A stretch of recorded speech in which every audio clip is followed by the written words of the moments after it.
ये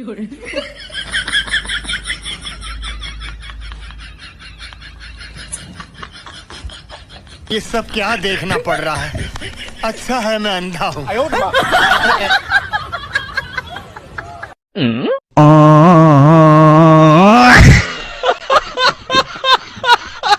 এই ভাই সত্যি সত্যি অনেক ভয় পাইছি, কিন্তু কাউকে বুঝতে দেইনি।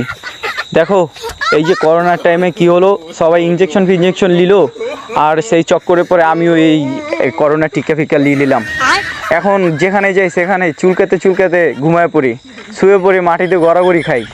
আজকে এই দলগুলো আছে কি করলো, আমার পিছিয়ে একটা মিথ্যে সিংহ রাখে দিল। এখন তোমরা বলো ভাই, এটা যদি মিথ্যে সিংহ না হয় সত্যি সিংহ হতো, তাহলে তো আজকে আমি গেছিলাম। এই চুলকানি আমার জীবনটাকে নাশ করে দিল, কিন্তু এরা কেউ বুঝতে পারেনি যে আমি অনেক ভয় পেয়েছি, তবে বুঝতেই দেইনি। আমি সাইডে এসে একটা চক্কর মারে দৌড় দিছি। এখন সবাই ভাবছে আমি অনেক সাহসী কুত্তা, কিন্তু আসলে না, সবাই ভাবছে যে আমার অনেক সাহস, কিন্তু আমি আসলে মনে মনে ভাবছি আজকের মতো বাঁচে গেলাম, কি করার আছে জীবনে তোমরাই বলো। আচ্ছা Too many thoughts in my mind, I can't sleep at night, so I just keep writing.